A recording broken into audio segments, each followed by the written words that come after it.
Kind of cooking show, take one. Oh no, here come the nerves. Don't stand right there, because that is right in my face. No, I just don't want you to stand over there. Don't stand in the window thing. Welcome, go away, go away. My name is Janie, and I forgot everything that I rehearsed. Not that, cooking show, take 7. Damn, not on my shit. Cooking show, take 12. Hello. I've done this a lot now. We're gonna get personal, we're gonna have hot flashes, and we're just gonna do it.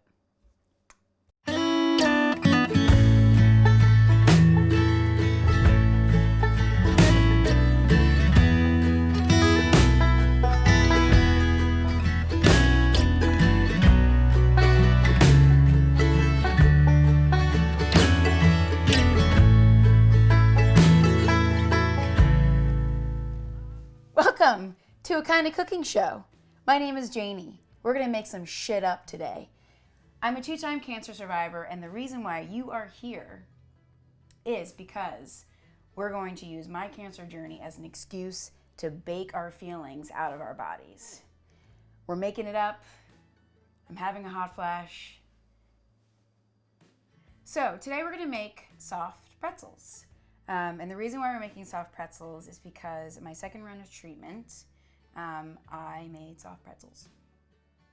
But we're gonna go over what you need today for the pretzels. So I have here is a scorer. You can just use a serrated knife or a knife, it doesn't matter, but this will be at the end. We have a mixer. You can knead it by hand. I'll go over that, but I'm gonna use my mixer today, bench scraper, scissors work, or a knife if you don't mind using a knife on your counter to divide up the dough, a bowl scraper, or you can get a spatula, a dough hook, and then a whisk. So, don't need those right now. They're gonna go away. Ingredients, we have 570 grams of all-purpose flour in this bowl. You can also use bread flour. We have 26 grams of sugar and 12 grams of salt. So we are going to just put all that in here. All the dry ingredients are going to go together, and I'm going to set that aside for now. Then we're going to get our wet ingredients in here. We need 294 grams of lukewarm water between 70 to 75 degrees to activate that yeast. Oh, I did too much. 280.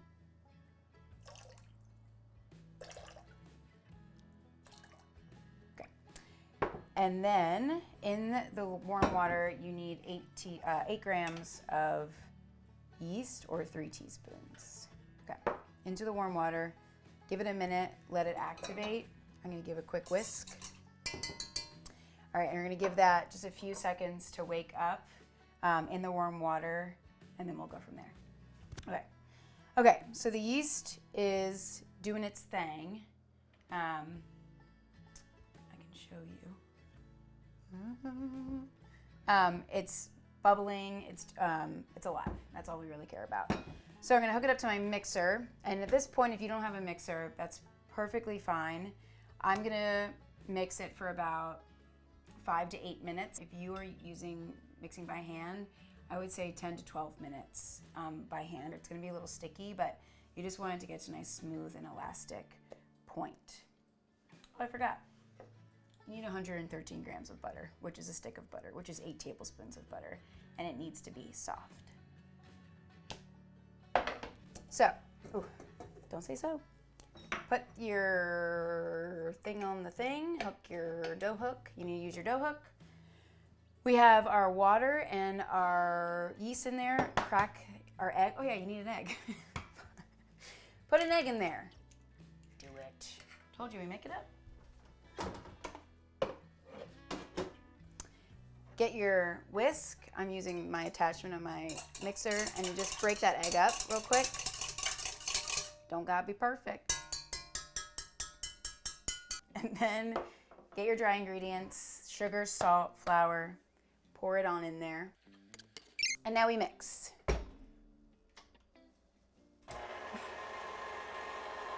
My butter! My butter! butter in too.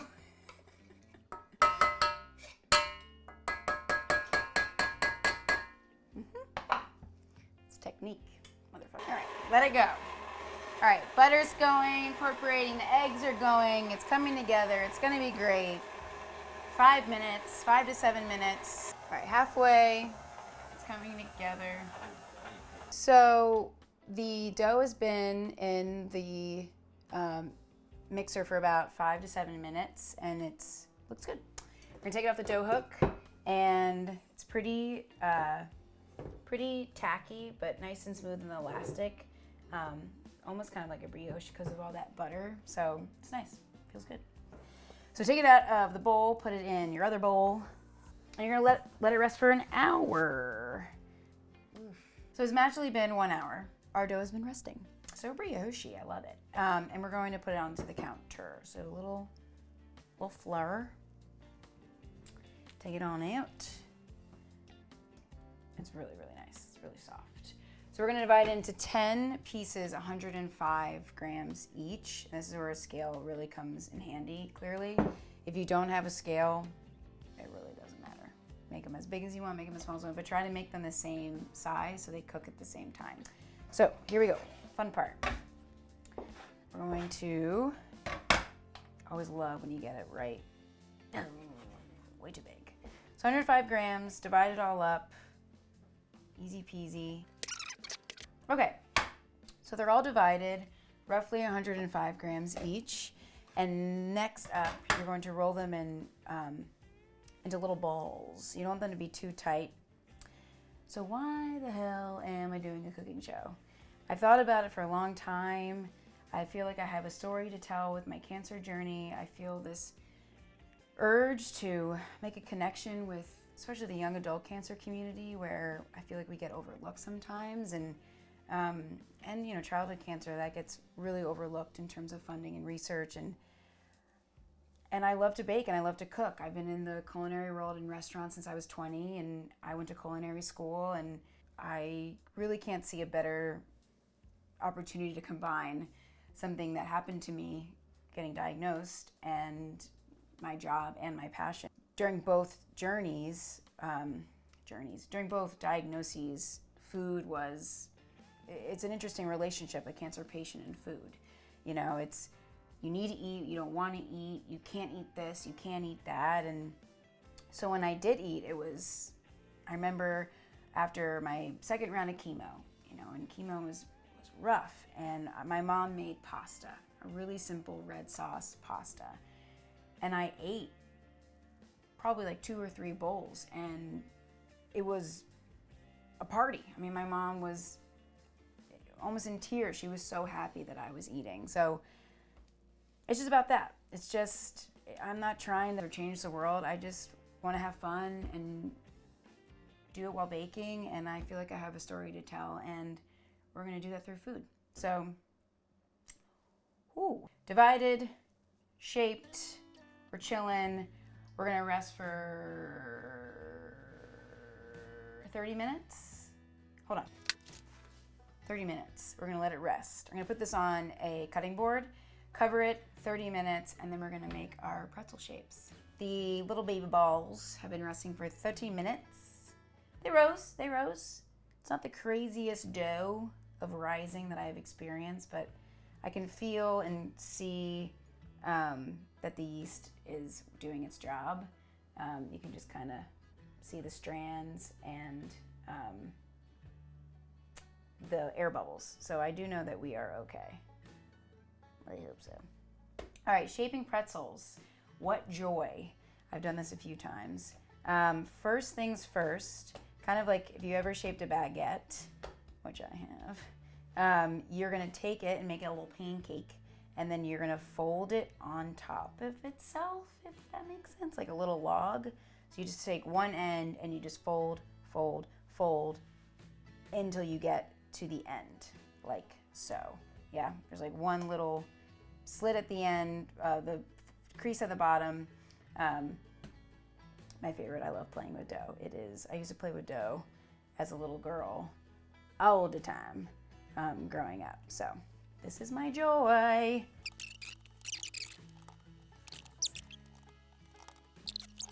right, so last one, they're all in their little logs, and then we're going to go right into shaping them into pretzels. So take this.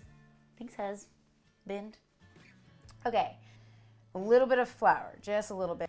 And I've learned the hard way that if you put too much flour on your counter, they will not roll. So we'll see. So I'm gonna take this guy. So, a few ways to roll a pretzel in terms of the shape that you want. I like a chunky middle bottom and nice thin ends. So I like a bigger pretzel. Yeah, I'm just gonna show you. So you take your hands and you put them on the edge. Don't touch the middle. This is also like, see, too much flour. Did it? I did it again. I did it again. Okay. All right, take your hands at the end and you keep the center untouched and you just go out. Hey. All right, go all the way to the ends. And I'm gonna work a little bit more in. Stretch it out, gentle pressure, gentle pressure. And if you want your pretzels a little thicker and stumpier, do it. It does not matter. Yeah, so that's nice and long. And if it's giving you any resistance, if it's shrinking and it's not spreading out like this, you need to let it rest. You need to let that gluten rest a little more. So now, take the ends,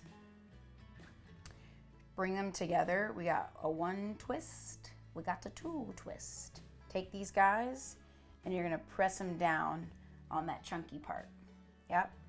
And then we have pretzels. Give that a guy a rest. Okay, and that's what we're going to do for the next ones. So, cancer. My first diagnosis was when I was 19. I had uterine sarcoma, and I was re-diagnosed. I relapsed when I was 23, the same cancer. And I guess, the point of all of this is this level of isolation that I felt, especially when I was 19.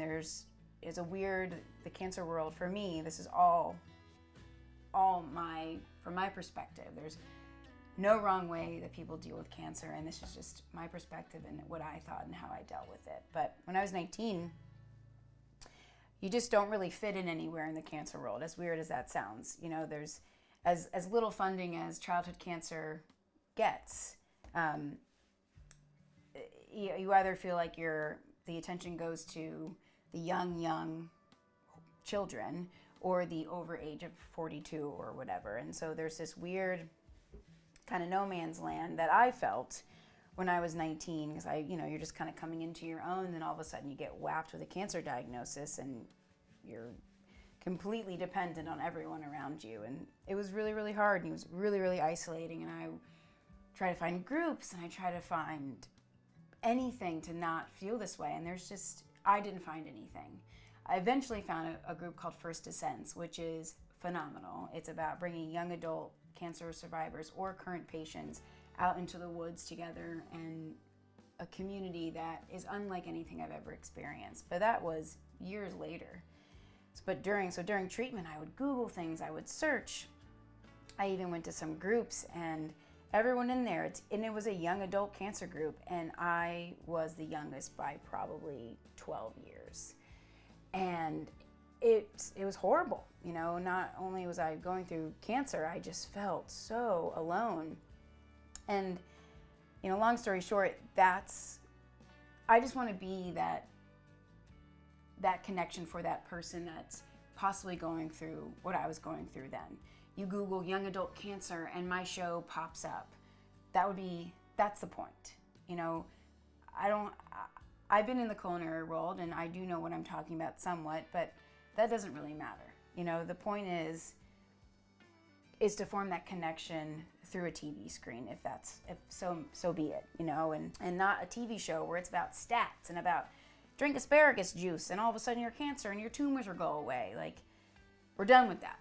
Get canceled. It's about cursing and being stupid and maybe drinking some beers and cooking food that we ate, that we enjoyed, while our body was being riddled with machines and poison, and just to let go and to be, and not have people tell us what we're doing wrong or tell us how to do this or tell us how to do that, because nobody knows, and so that's why.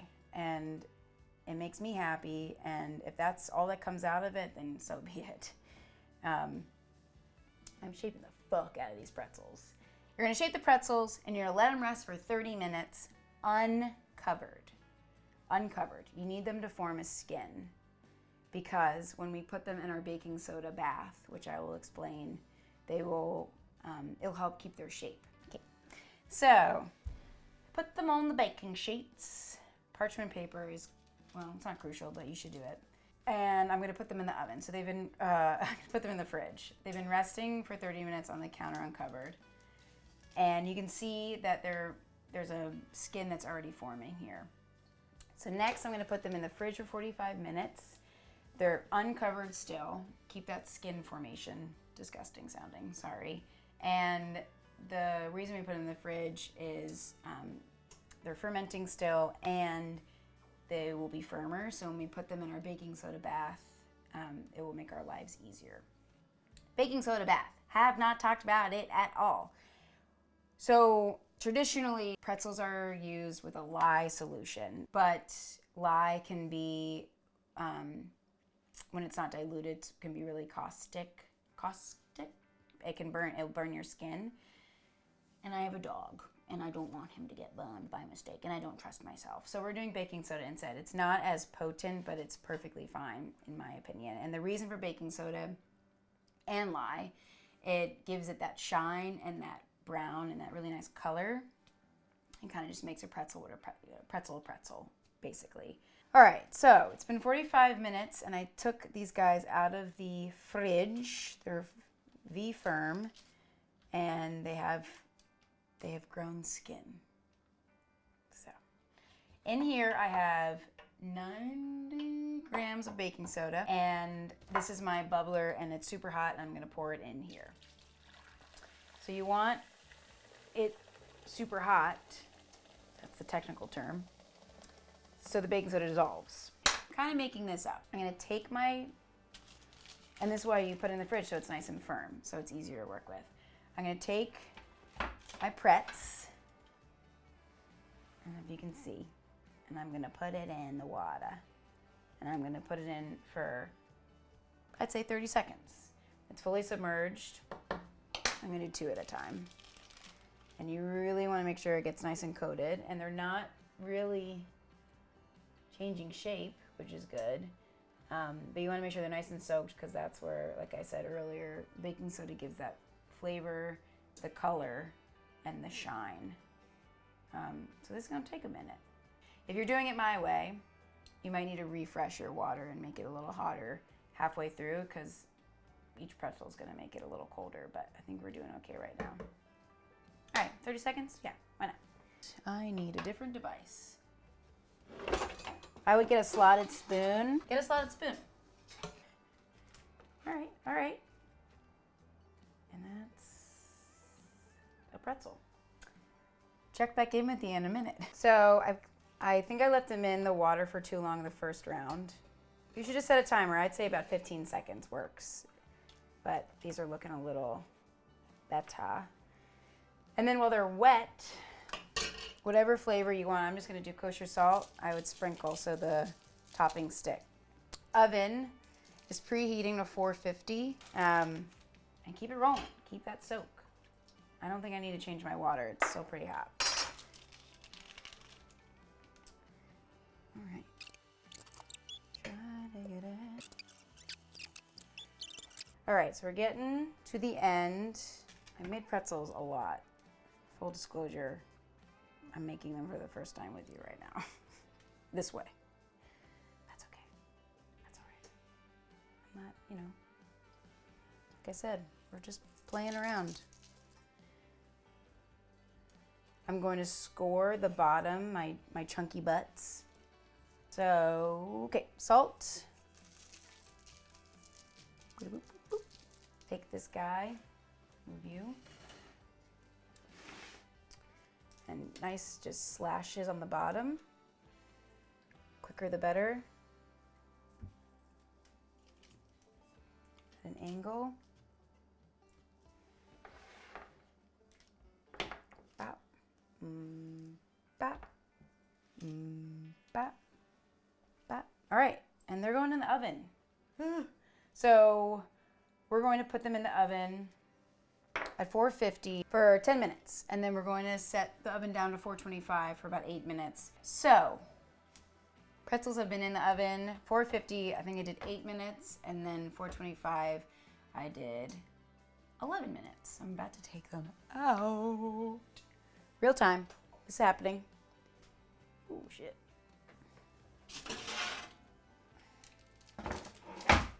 Oh. So clearly one side of my oven is hotter than the other side. They look good. I think they could be shinier, but maybe that's the baking soda versus the lye. But I actually think that they look fucking delicious, and I'm just going to eat one right now. Shall I? Shall I? Yeah. Oh, it's hot. Yeah, well, they puffed, they rose. They got the color. These guys really, so clearly I put these guys in for longer in the baking soda. That's why. It's not because my oven's hot. It's because I put them in longer, and I can feel that they are a little softer. So that's good. That's just a cool way to see that what the baking soda actually does. So that's why they're darker. Oh, damn!